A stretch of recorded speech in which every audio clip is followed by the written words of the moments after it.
오늘 주시는 하나님의 말씀은 마가복음 6장 말씀입니다. 여러분 가지고 계신 성경 신약 성경이고요. 마가복음 6장 7절에서 10절까지 말씀 보도록 하겠습니다. 제목이 내가 전하면 왜 결신자가 없을까요? 라는 그런 제목으로 오늘 좀 말씀을 나누려고 합니다. 그러니까 전도와 결신자에 대한 말씀을 오늘 나누게 되는데요. 사실 이제 마지막 때잖아요. 그래서 주변을 돌아보면 많은 분들이 하나님 나라 확장을 위해서 힘쓰고 계신 것 같습니다. 어떤 분은 가정에서, 또 어떤 분은 일터에서, 어떤 분은 학원과 또 학교에서 자신이 속한 공동체가 하나님 나라가 되게 하기 위해서 거룩하게 살아가기를 힘쓰고 또 주변 분들에게 예수님과 복음을 전합니다. 근데 이렇게 노력함에도 결과는 항상 다르게 나타나는 것 같습니다. 어떤 분은 결신자를 얻지만 또 어떤 분은 그렇지 못한 것입니다. 아니 오히려 하나님 나라를 위해서 힘쓰면 힘쓸수록 주변 사람들의 마음이 닫혀버립니다. 근데 왜 이런 일이 생겨날까요? 왜 이런 일이 생겨서 우리가 마음이 정말 힘들게 될까요? 혹시 우리 부족함으로 인해서 이런 일이 생기는 것은 아닐까요? 만약 그러면, 정말 그렇다면 우리가 잘 준비만 한다면 좋은 결과를 기대할 수 있을 텐데 말입니다. 그래서 오늘은 말씀을 통해서 이 전도자들이 꼭 지켜야 할 수칙 3가지를 교훈받으려고 합니다. 또 전도자가 어떤 자질을 갖추어야 하는지, 필수적인 자질에 대해서도 알아보려고 합니다. 이 시간 대언되는 말씀으로 인해서 우리 안에 부족함이 있다면 돌아보고 또 채워나감으로 하나님 나라를 위해 복음을 전할 때마다 풍성한 열매를 맺는 전도자가 다 되시기를 주님의 이름으로 축원합니다. 자, 마가복음 6장 계속 보고 있는데 지금 이곳을 보면요, 예수님께서 그 공생애를 시작하신 지는 지금 한 2년 정도 시간이 지났고, 그래서 십자가 순환을 약 1년 정도 앞둔 그 시점에 예수님께서는 전도를 위해서 12제자를 파송하십니다. 마가복음 6장 7절에서 10절까지 말씀인데요, 좀 긴데 우리 같이 한번 말씀을 보도록 하겠습니다. 12제자를 부르사, 같이 한번 읽어볼까요? 자, 시작. 12제자를 부르사 둘씩 보내시며 더러운 귀신을 제어하는 권능을 주시고 명하시되 여행을 위하여 지팡이 외에는 양식이나 배낭이나 전대의 돈이나 아무것도 가지지 말며 신만 신고 두벌옷도 입지 말라 하시고, 또 이르시되 어디서든지 누구의 집에 들어가거든 그곳을 떠나기까지 거기 유하라. 아멘. 자, 예수님께서는 지금요 12명의 제자들에게 더러운 귀신을 제어하는 그 권능을 주시면서 둘씩 짝지어 보내셨습니다. 그럼 몇 팀 정도 나왔을까요? 12명을 둘씩 나눴으니까 6팀 정도 나왔겠죠. 예. 그러면서 이제 전도 사역을 행하는 원칙을 가르쳐 주셨어요. 자, 그러면 예수님께서 직접 가르쳐 주신 이 전도 사역의 원칙 한번 살펴볼까요? 첫째는 이제 금지하신 거예요. 금지하신 게 뭘까요? 여행에 필요한 양식이나 배낭이나 돈이나 뭐 아무것도 가져가지 말라고 하셨습니다. 그리고 두벌 옷도 입지 말라고 하셨죠. 여러분 여행 다녀보셨죠? 여행 가려면 돈, 뭐 양식, 또 옷, 뭐 이런 거 다 필수적인 거 아닙니까? 이런 거 떨어지면 어떻게 될까요? 여행 그만두고 돌아와야죠. 여러분도 그렇지 않습니까? 여행 가셨는데 뭐 먹을 것이 없거나 돈이 떨어지면 어떻게 하십니까? 거기서 직접 돈을 벌어서 뭐 어떻게 얻을 수 있는 그런 상황이 아니라면 여행을 멈추고 집으로 돌아와야 하지 않겠습니까? 뭐 당연히 입을 옷이 없어도 마찬가지겠죠. 이런 것들이요, 양식, 뭐 돈, 옷 이런 것은 여행을 하는데 꼭 필요한 것들입니다. 근데 하나님께서는요 그것들을 가져가지 말라고 하셨습니다. 그럼요 여러분 생각해보세요. 굶고 전도하라는 얘기입니까? 아무렇게나 옷 입고 전도하라는 그런 얘기일까요? 그것이 예수님이 이 말씀을 하신 진리일까요? 아니요, 그런 말씀이 지금 아닙니다. 예수님께서 이 말씀을 하신 것은요, 이게 새로운 게 아니에요. 여러분 한번 생각해 보세요. 그러니까 이미 가르쳐 주신 그 하나님의 말씀, 약속이 있었는데 그것이 지금 전도 사역의 현장에서 이루어지는지를 확인하라는 그런 의미였습니다. 자, 그렇다면 여러분 알고 있는 그 약속 어떤 걸까요? 예수님께서는 마태복음 6장 31절에서 또 33절까지 이런 말씀을 하셨습니다. 자, 뒤에 나오죠? 그러므로 제가 한번 읽어보겠습니다. 그러므로 염려하여 이르기를 무엇을 먹을까 무엇을 마실까 무엇을 입을까 하지 말라. 이는 다 이방인들이 구하는 것이라. 너희 하늘 아버지께서 이 모든 것이 너희에게 있어야 할 줄을 아시느니라. 그런즉 너희는 먼저 그의 나라와 그의 의를 구하라. 그리하면 이 모든 것을 너희에게 더하시리라. 아멘. 자, 앞서 예수님께서는 뭐라고 지금 얘기하셨냐면, 공중의 새를 봐라. 새는 씨를 뿌리거나 거두지도 않고 곳간에 모아들이지도 않는다. 그러나 하늘에 계신 너희 아버지께서 새를 기르신다라고 하셨고요. 또 너희는 어째서 옷 걱정을 하느냐? 들의 백합화가 어떻게 자라는지를 보아라. 그것은 수고도 하지 않고 옷감도 짜지 않는다. 하지만 온갖 영광을 누린 그 솔로몬도 이 꽃만큼 아름다운 옷은 입어보지 못하였다라고 하시면서, 믿음이 적은 사람들아, 하나님께서는 오늘 있다가 내일 아궁이에 던져질 꽃도 이렇게 입혀주시는데 하물며 너희야 더 잘 입혀주시지 않겠느냐라고 하셨습니다. 그러니까 하나님께서요, 먹는 거 입는 거 뭐 이런 거 있잖아요. 이런 거를 책임져 주신다는 말씀입니다.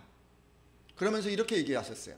하늘에 계신 너희 아버지께서는 이 모든 것이 너에게 있어야 할 것을 다 알고 계시기에 무엇을 먹을까, 무엇을 마실까, 무엇을 입을까 걱정하지 말라고 하셨습니다. 이런 것들은 모두 하나님을 믿지 않는 사람들이 애써 구하는 것이라 하시면서요. 아니, 그러면 이런 걸요, 하나님께서 다 책임져 주신다면 우리가 해야 할 것은 뭔가요? 하나님께서 먹고 사는 문제 그런 거 뭐 책임져 주신다고 하시면, 그러면 우리가 또 해야 할 게 있을 텐데 말이죠. 네, 근데 아까 말씀 읽으셨죠? 먼저 뭘 하라고요? 그의 나라와 그의 의를 구하는 것입니다. 그럴 때 어떻게 하시는 거예요? 하나님께서 우리의 먹고 사는 문제가 해결되도록 인도하신다는 것입니다. 근데요, 여러분, 이미 여러분 이런 거 다 알고 계시잖아요. 근데 바로 이런 원리를 지금 전도의 현장에서도 적용하라고 하신 것입니다. 따라서 여행에 필요한 양식이나 배낭이나 돈이나 아무것도 가져가지 말라는 것은요, 이 새로운 명령이 아니에요. 누구든지 하나님 나라를 구할 때 모든 것을 채우시는 하나님의 약속을 믿으라는 그 가르침을 실제 전도 현장에서도 확인하라는, 적용하라는 그런 의미입니다. 따라서 오늘 함께한 예배자들도요, 여러분 삶의 현장에서요, 하나님 나라를 확장해 가실 때 이 말씀을 실천하시길 바랍니다. 채워주심을 믿고 하나님 나라를 위해서 힘쓰십시오. 여러분 이거 아세요? 여러분들이 하나님 나라를 위해서 힘쓰고 있으면 하나님께서 여러분의 쓸 것을 채워주십니다. 이 말씀을 믿고 무엇을 먹고 마시고 입는 것으로 염려하지 말고 오직 하나님 나라를 구하는 여러분들이 되어 주십시오. 자, 둘째는요, 여행을 위해서 지팡이를 가지고 가라 이렇게 말씀하셨습니다. 그러니까 여러분 여기서 지팡이는요, 요즘 유행하는 거 있더라고요. 노르딕 워킹이라고 하는 게 있더라고요. 지팡이 2개를 가지고 이렇게 막 긴 지팡이인데 걸어갈 때 탁탁 집으면서 가는 거예요. 그러면 언덕을 올라가는 것도 쉽고 또 내려가는 것도 쉽고 뭔가 이 피로를 덜어주는 역할을 하는 것 같아요. 근데 이 지금 전도 여행에서 지팡이를 가져가라는 이 말은요, 막상 전도할 때 피곤하지 않도록 이동 시에 어떤 도구를 사용하라는 그런 말씀입니다. 한마디로요, 하나님 나라를 위해서 뭘 지금 아끼라는 거예요? 자신이 가진 에너지를 아끼라는 얘기예요. 우리도 이런 원리를 잘 실천해야 합니다. 여러분 가지고 계신 에너지 있잖아요. 그거 함부로 쓰시면 안 돼요. 잘 아끼세요. 먼저 생각해 볼 것은요, 하나님 나라를 위한다고 하면서 이 가진 에너지를 자신을 위해서만 사용하는 것입니다.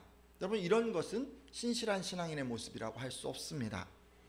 그러니까 예를 들어 보자면 모두 한 주일 살아내시느라 힘드시겠지만 그래도 토요일은 좀 일찍 잠자리에 드셔야 합니다. 자신 안에 하나님 나라가 이루어지게 하기 위해서는 무엇보다 이 주일 예배를 잘 드려야 하는데, 토요일 늦은 시간까지도 오락이나 친교나 자기 개발을 위해서 시간을 사용하면 다음날 예배에 집중하기가 어렵습니다. 그러니까 여러분 주일날 예배 시간에 여러분 안에 하나님 나라가 잘 이루어지게 하기 위해서 토요일 저녁에는 여러분 에너지를 아끼십시오. 또 여러분 하나님 나라를 위한다고 하면서 여러분 가진 에너지를 그냥 규모 없이 막 사용하는 것도 신실한 모습이 아닙니다. 그런 의미에서 좀 확장해서 적용해 보면 여러분 시간 관리를 잘하는 것이요, 여러분 에너지를 아끼는 거예요. 하나님 나라를 위해서 더 많은 시간 사용하려면 일단 자기 시간에서 우선순위에 밀리는 것들을 제거해야 합니다. 그리고 순서를 좀 잘 잡아서 길에 버려지는 시간을 아껴야 합니다. 그러니까 효율적으로 시간 관리, 일정 관리 해야 한다는 말씀입니다. 그리고 이와 동시에 시간을 좀 먹는 불필요한 만남도 정리해야 할 수 있습니다. 여러분, 그리고요, 건강 관리 잘하는 것도 에너지를 아끼는 거예요. 하나님 나라를 위해서 더 많은 일을 감당하려면 여러분 건강하셔야 합니다. 건강하기 위해서 식사 조절도 하셔야 되고 체중 조절도 하셔야 되고 규칙적인 운동도 하셔야 되고, 여러분 다 귀찮은 거잖아요. 다 하기 싫은 거잖아요.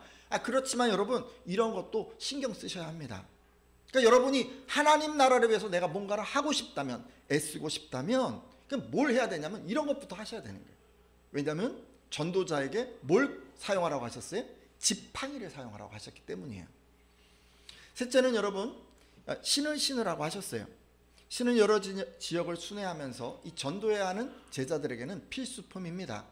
근데 이 부분 말씀에 좀 문제가 있어서 말씀드립니다. 병행 구절인 마태복음 10장과 또 누가복음 10장을 보면 예수님께서는 양식이나 돈처럼 신도 가지고 가지 말라고 하셨습니다. 그러니까 지금 이 본문과는 좀 다르죠?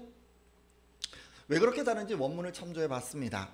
근데 이제 의미가 다른 것이 아니라 강조점이 다르다는 것을 알 수가 있었어요. 일단 마태복음과 누가복음에서 가져가지 말라라고 한 신은 어떤 거냐면요, 발바닥과 발등을 모두 덮는 부츠를 의미합니다. 당시 부츠는 누가 신었을까요? 굉장히 잘 사는 사람들이. 그러니까 이게 부츠가 그 당시에도 뭐 지금도 좀 그렇지만 값이 비싸고 고급스러운 신발을 의미하고 있습니다. 반면 지금 마가복음 오늘 본문에서 신으라고 한 신은 일반 사람들이 흔히 신는 신발입니다. 발등은 덮을 수 없고 그냥 발바닥만 보호하는 샌들이에요. 샌들. 그러니까 정리를 해보자면 예수님께서는 사치를 위한 고급 신은 가져가지 말라고 하셨지만 여행에 필요한 평범한 신은 신으라고 하신 것입니다. 자, 이걸 말씀을 좀 보면, 그러니까 전도자에게 지금 하나님께서 뭘 요구하고 계세요? 자기를 자랑하는 태도를 버리라고 요구하고 있음을 알 수 있습니다. 여러분, 우리도 이런 원리를 잘 실천해야 합니다. 여러분, 우리 자랑하면 안 돼요. 예를 들어 다른 이가 부러워할 만한 것이 있으면 여러분 좀 배려하는 차원에서 교회에는 좀 가져오지 마십시오. 또 교회 공동체나 하나님 나라를 확장해가는 어떤 사역의 현장에서 자식 잘 된 거, 돈 많이 버는 거, 재산 많이 모은 거, 과거의 어떤 경력 이런 거 얘기할 때 여러분 정말 조심하셔야 돼요. 신중하셔야 돼요. 그냥 안 하니만 못할 수가 있어요. 교회 공동체나 사역의 현장은요, 여러분 아시지만 자기 자랑하는 곳이 아니에요. 우린 뭘 자랑해야 될까요? 예수 그리스도, 십자가. 우리 그런 거 자랑해야 돼요. 근데 제가 이제 이렇게 말씀드리면 좀 스트레스 받는 분도 계실 수가 있어요. 왜 그럴까요? 어떤 분은 자랑하지 않으면 스트레스가 될까요? 왜냐면요, 자랑은 이 자존감 낮은 그런 분들에게는 이게 위로받는 수단이기 때문에 그래요. 자기애가 강한 사람일수록 뭐 남들과 비교해서 약간 열등감이 느껴질 때 그것을 부정하고 과도하게 좀 자신을 부풀리는 것이 자랑이라고 할 수 있습니다. 어쩌면 이게 이제 자기 과시인 거죠. 근데 그것을 통해서 뭘 하는 거예요? 자존감을 회복하라는 겁니다. 문제는요, 이렇게 낮은 자존감에서 이 지나친 자랑을 하게 되면 다른 이에게 상처를 남긴다는 것입니다. 이런 분들은 되게 듣는 사람들의 부러움을 자신의 자존감 회복의 수단으로 삼기 때문에 이 상처를 남길 수가 있습니다. 자, 그럼 어떻게 하면 좋을까요? 방법이 없어요. 하나님 안에서 자존감을 회복하셔야 돼요. 지난 시간도 제가 이 말씀 드렸어요. 예수님의 고향 사람들이 예수님을 배척한 말씀을 드리면서 자존감의 회복을 위해서 기도 가운데 이 존재의 의미를 묻고 또 말씀 가운데서도 찾으라고 했습니다. 그리고 그렇게 할 때 성령께서 도와주실 거라고도 말씀드렸죠. 다시 한번 강조하는데요, 여러분이 자기 자랑에서 자유롭고 싶으시잖아요. 가장 먼저 그러면 이렇게 하나님 안에서 자존감을 회복하십시오. 방법이 없어요. 그래야 지긋지긋한 이 자기 과시의 굴레에서 여러분 벗어나실 수가 있습니다. 그래야 어떤 전도자가 되는 거예요? 훌륭한 전도자가 되는 거예요. 열매 맺는 전도자가 될 수 있는 것입니다. 제가 지금까지 하나님 나라를 위해서 힘쓰는 이 전도자에게 이 세 가지 원칙이 있다고 말씀드렸습니다. 첫째는 먼저 그의 나라를 구하면 채워주신다는 것을 믿는 것이고, 둘째는 가진 에너지를 최대한 효율적으로 사용하는 것이고, 셋째는 자기를 자랑하지 않는 것이었습니다. 자, 그러면 이후로는요, 한 가지 더 보려고 하는데, 이 전도자의 필수적인 자질은 무엇인지에 대해서도 알아보려고 합니다. 앞서 읽은 마가복음 6장 7절을 보면 예수님께서는 12제자들을 부르시고 둘씩 짝을 지어서 보내셨습니다. 자, 그러면 여러분 왜 둘씩 보내셨을까요? 일단 생각해 볼 수 있는 것은 서로 부족함을 메우기 위함일 것입니다. 여러분도 잘 아시죠? 대부분의 일들은 혼자 할 때보다 여럿이 함께 할 때 효과가 높습니다. 특히 그것이 어려운 일일 때는 더욱 그렇습니다. 또 그리고 여러분 일을 하다가 힘든 일 만났잖아요. 그러면 이 둘일 경우에는 서로 돌아보면서 위로하고 또 격려할 수 있기 때문에 좋습니다. 하지만 이런 이유만으로 지금 둘씩 보낸 것은 아닙니다. 더 중요한 이유가 있어요. 예수님께서는 법적인 증인의 자격 요건을 갖추기 위해서 둘씩 보내셨습니다. 전도하는데 법적인 증인 요건을 갖춘다고요? 라고 하시는 분 계실 것 같은데 함께 신명기 19장 15절 보도록 하겠습니다. 사람의 모든 악에 관하여, 뒤에 나오죠? 같이 한번 읽겠습니다. 시작. 사람의 모든 악에 관하여 모든 죄에 관하여는 한 증인으로만 정할 것이 아니오 두 증인의 입으로나 또는 세 증인의 입으로 그 사건을 확정할 것이며. 아멘. 이 말씀을 보니까 지금 법정에서 사실 여부를 확정하는 증인의 최소 인원은 몇 명입니까? 3명도 가하지만 그죠? 몇 명이에요? 최소 인원은 2명이에요. 2명. 그러니까 2명이 증인이 되면 누군가의 주장이 사실로 받아들여지는 것입니다. 따라서 지금요 예수님께서는 자신이 전한 이 복음이 사실이라는 것을 그것을 전해 듣는 사람 앞에서 확정하기 위해서 두 사람을 증인으로 보낸 것입니다. 두 사람이 증인이 되면 이 들은 사람은 어떻게 되는 거예요? 반드시 그것을 사실로 인정해야만 하기 때문이에요. 따라서 예수님이 제자들을 통해서 이 전한 복음을 받아들이지 않는 사람은 어떤 사람이 되는 것입니까? 당시 하나님께서 정하신 법을 어기는 것에 해당되었습니다. 이로 미루어 보아서 제자들이, 그러니까 예수님께서 이 복음을 전할 때 그냥 아무렇게나 전한 게 아니에요. 듣는 사람 입장에서 정말 사실이라고 인정할 수밖에 없는 어떤 법적인 요건을 갖추어서 이렇게 전한 거예요. 아니 그러면 우리는 이것을 어떻게 적용할 수가 있을까요? 우리 사는 사회는 이런 법이 없잖아요. 그렇다면 우리는 어떻게 하면 될까요? 어떻게 해야 듣는 사람이 내 말이 참이다 라는 그런 인정을 우리가 받아낼 수 있을까요? 여러분은 전도자가 어떻게 해야 이것이 가능하다고 생각하십니까? 당시에는요 두 사람이 전하는 그것이 그냥 법적인 확정 요건이었지만 지금은 그런 것이 없으니까, 그러니까 듣는 사람들이 참이다 라고 하는 그런 인정을 받기 위해서는 반드시 신뢰를 쌓아야 합니다. 뭘 쌓아야 한다고요? 신뢰예요.